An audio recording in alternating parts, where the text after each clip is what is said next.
Hello, good people of YouTube. Mountbatten here. And today, yes, the title is correct. Apparently, we are getting a Tier 8 Alaska, which the way they've gone and done this is very, very, very, very, very interesting. So this came out not via the dev blog, although I do assume there will be a dev blog post about this sometime soon, but rather through two sources, Sea Raptor's Twitch stream and the Warships Gamer blog. I will link to both in the description down below if you wish to see it from the sources when they were released. But I'm going to go ahead and go through the stats and such of the Tier 8 Alaska, which is going to be called the Congress, which is a weird naming choice for a large cruiser, battle cruiser, as the U.S. Navy likes to call them, because the Alaska's territory, the Guam, which is the sister ship to the Alaska, was also territory. The Puerto Rico, which is the Tier 10 heavy cruiser, is named after Puerto Rico, which is a territory. So calling it Congress is a bit strange. Something like, well, Washington, D.C. would have been a better choice, or the Philippines probably would have been the best choice, and who knows, they may change it to that. They've been known to change ship names during the development cycle because of reasons like that, which they are pretty good about. Alright, so let's go ahead and read through the stats. So, of course, it is, from what I've seen on the picture provided and on the video on the Warships Gamer blog website, it does look like they just took an Alaska hull and just threw it down to Tier 8, but switched up the guns a little bit, which is very, very interesting. Alright, so of course, it's a paper ship. It is going to be a cruiser, and I'm going to assume it's going to have the Supercruiser damage over time mechanics, so like the battleship burn time and such. So, she has 60,450 hit points, 27 millimeters of armor plating. Her main battery, this is where it gets quite interesting. She gets 1x3 and 2x2 305mm guns and 3 turrets. So she has like reverse King George syndrome, where one turret has 3 guns in it, and the other 2 turrets only have 2 guns in it. So she has 2 less guns than the Alaska, but they are of the same caliber, those 305mm guns. So, yeah, that's very, very interesting. She has a firing range of 19 kilometers, which is very, very Alaska. She has a reload time of 20 seconds, a little bit longer than the Alaska. 180 turn time of 30 seconds, maximum dispersion of 207 meters, and a sigma value of 205. Now, her HE shells do a maximum damage of 4,300. Her HE shells have an initial velocity of 808 meters a second, and then they have a 27% chance of causing a fire. Her AP shells do a maximum damage of 8,900, and they have an initial velocity of 762 meters a second. Pretty par for the course in terms of American AP, that very, very slow American AP. Alright, she has what seems like pretty decent AA. I don't normally go through that because AA, especially nowadays, it can seem like something has great AA, but then it gets in game and AA is AA.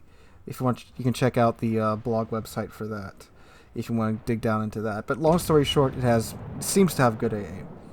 So in terms of maneuverability, she has a maximum speed of 33 knots and a maximum turning circle radius of 850 meters, and a rudder shift time of 13 seconds. Concealment, she has a 15.5 kilometer base concealment range and an air detection range of 9.7 kilometers. Now, the consumables is where you get extra interesting, being that this is a Tier 8 ship. So, she can take damage con, of course, hydroacoustic search, DFAA, fighter, spotter, or surveillance radar, and repair party. So, you can swap out hydroacoustic search and DFAA for slot 2. Fighter, spotting aircraft, and surveillance radar all go into slot 3. So she does get a really nice selection of consumables there, just like the Alaska. Alright, so all in all, this is going to be an interesting ship, because from everything that I've seen so far, unless I've missed something, besides the AA suite and the 2 less guns, this is pretty much an Alaska. I mean, it's literally an Alaska with 2 guns ripped out of it. The reload time is actually exactly the same. I think it said it was a little bit longer. It's exactly the same. It's 20 seconds. However, she won't be able to equip the main battery mod 3 consumable that the Alaska can equip. So it is a longer reload than Alaska, since she can't take that consumable. And most supercruiser players will normally take that. Especially with that American AP and how slow it is at range, it's really not worth it trying to snipe with the Alaska at range. I mean, it can work, don't get me wrong, but I'm just saying it's very frustrating with that slow shell velocity. So, overall, what do I think about the ship? It's... I mean, they took Alaska out, now they're reintroducing it as a Tier 8 ship, and the main thing is it still gets access to that super heavy American AP, which that stuff absolutely slaps. I'm sure, as you're seeing in the gameplay right now. And they only took 2 guns off of it. So this means you're getting that same super heavy AP down at Tier 8 in 305mm guns. And Alaska is fully capable of absolutely nuking battleships when presented their broadside, and when you're at close enough or far enough range to where the shells can either plunge through the deck or punch through the citadel, if you're selling a ship with an exposed citadel. So this ship's going to be very nasty, I think, down at Tier 8. And it is really funny how they have the one triple turret. It looks so weird. I can't get over that. The one triple turret on the bottom, and then the double turret on the top, and then the double turret in the back. It looks like a shrunken down Georgia from the back, and then you get around to the front, and it's like, oh my god, what is this monstrosity that we've got here? Now, this is going to be a premium ship and not a reward ship or a special ship, so you'll probably be able to buy it just outright, I would imagine, for the average cost of a Tier 8 premium ship, so around $47 US, or $51 if they're going to keep the same price they charge for the Flander onto the Congress. But yeah, I mean, Alaska's fun. I really enjoyed the Alaska. Now, we don't know the armor layout. That's the thing too, just thinking about this too. Alaska's got a pretty tough citadel. It's not exposed very high up out of the waterline. It's like got a little bitty sliver that's above the waterline, but essentially for the rest of the citadel, it's below the waterline, and it's going to be very hard to citadel. If you ever fought against Alaska, you know that. Same with the Puerto Rico. Now, the Congress could very well have an exposed citadel, and that might be one of the balancing points, because again, just thinking, even only having how many? Five? No, it has 7. Even only having 7 of the Alaska's guns down to Tier 8, they're still going to punch very, very hard. And keep in mind, too, this ship can see Tier 6 ships, where this AP is just going to wreck Tier 6 cruisers. Because it's that slow-moving American AP with that super heavy shell that's going to go straight through their armor and just absolutely nuke the crap out of those low-tier cruisers. So that's something that's going to probably need a bit of tweaking and a bit of balancing before it comes out. And very well could be the case that it does get released and gets changed afterwards if what we talked about yesterday is true, being that Wargaming is going to be more and more willing to nerf premium ships. But this thing's probably still a very long way off.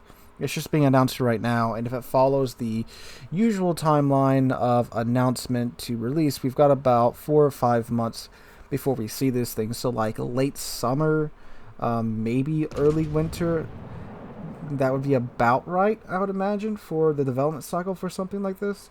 And this is the lowest tier supercruiser now, come to think of it, because the supercruisers normally start at Tier 9 and Tier 10. So this is the first low-ish tier. I mean, Tier 8 is not very low tier, but this is the lowest tier supercruiser, which may mean we may be seeing more of these in the future. But it's really weird that they're putting this out before, like, the Royal Navy gets a supercruiser. Like, the Royal Navy, the Navy that kind of invented the battle cruiser, and they don't even have a proper supercruiser yet, which I find really, really, really, really, really funny. But yeah, it's going to be an interesting ship. It's going to be one heck of a development cycle, in my mind at least. So I can't wait to see the dev blog come out and us get a little bit more information about the ship, although it is pretty well covered in the What Are Warships Gamer blog article. Again, please go check them out since they were the first to have this ship. So anyway, guys, let me know what you guys think about the Congress in the comments down below. I'm sure a whole lot of you have a whole lot to say about this ship, rightfully so. And just let me know, are you excited to see it? Are you planning on picking it up just based off what we're seeing here? Or what are your plans with it? Anyway, guys, again, let me know what you think about this in the comments down below.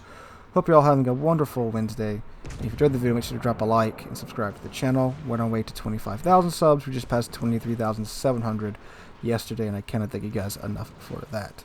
Again, guys, hope you're having a wonderful Wednesday. I hope to catch you guys in the next one.